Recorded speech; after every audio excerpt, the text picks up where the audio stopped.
I've been thinking, who am I? What defines me?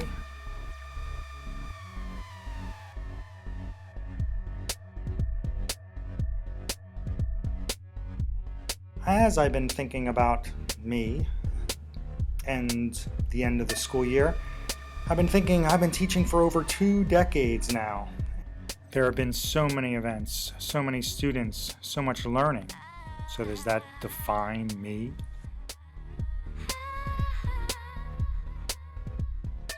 And as the year winds down, I get a little sad and lonely, as if the kids leaving will leave me all alone here in the quiet. So eerie. So empty. So what defines me? I like coffee. Does that define me? I live in Philadelphia, right in Center City, in the center of it all, near my favorite parks and coffee shops. Right in front of me, speaking words of wisdom. Do these things bring about stereotypes about me? Do they define me?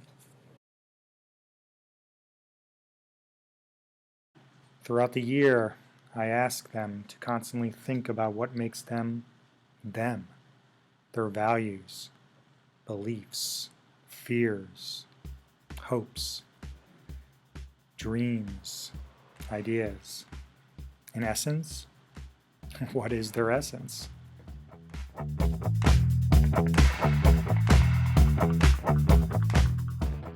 How is it possible to exist in a place like this, where one is constantly being challenged to think about him or herself in perpetual motion?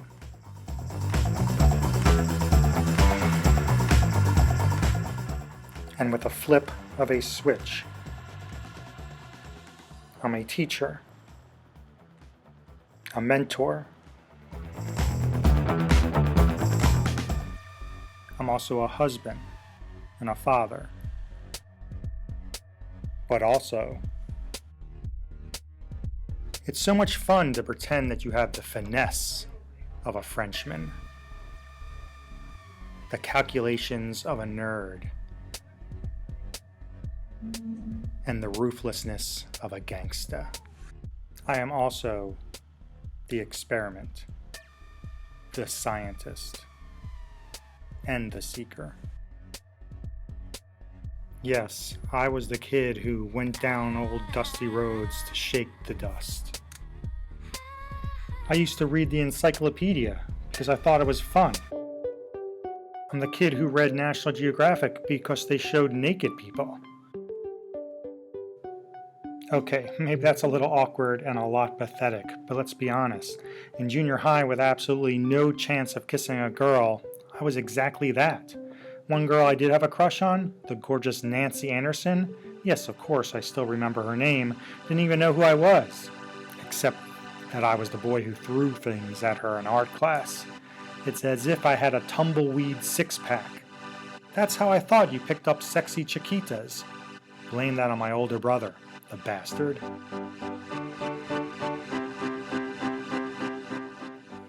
So where does that leave us now, decades later?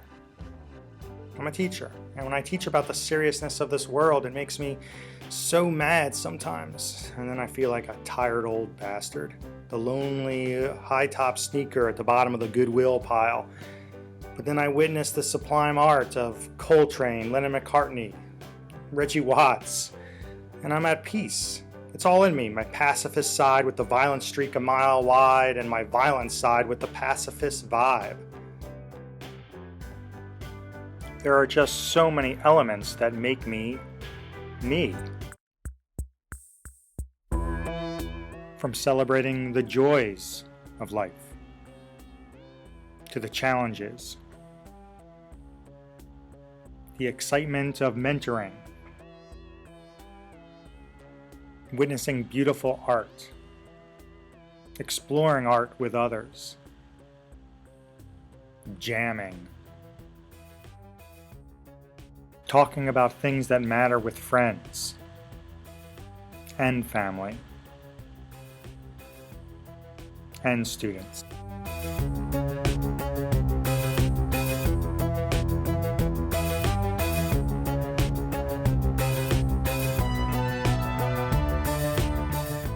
So dig this big crux. A mentor is a gift.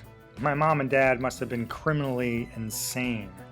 Consider the evidence regarding family vacations, taken without fail in August with a non-air-conditioned AM radio-only car. A brother who vomited at the first sight of a moving vehicle. A teenage sister who practiced witchcraft to curse other family members.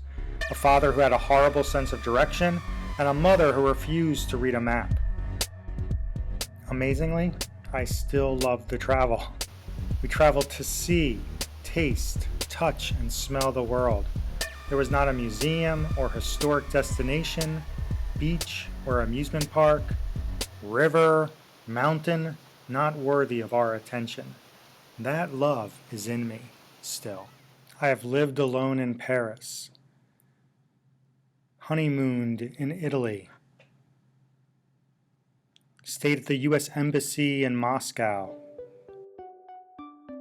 My life has been fundamentally changed by teaching in Estonia, Poland,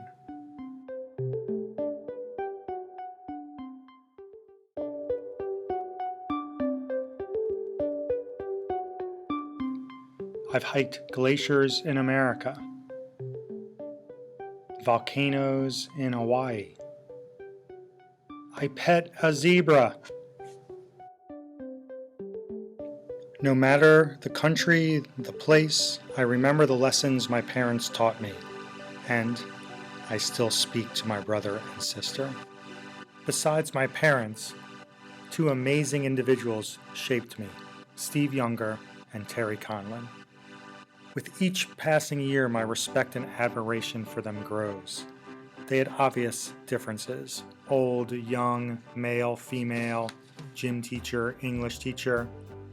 But they had a deep passion for life. They cherished every moment and all people, it seemed. They never failed to greet me with a smile. I never heard a condescending utterance from their lips, and to this day, their ability to realize the positive in the darkest situations leaves me in awe.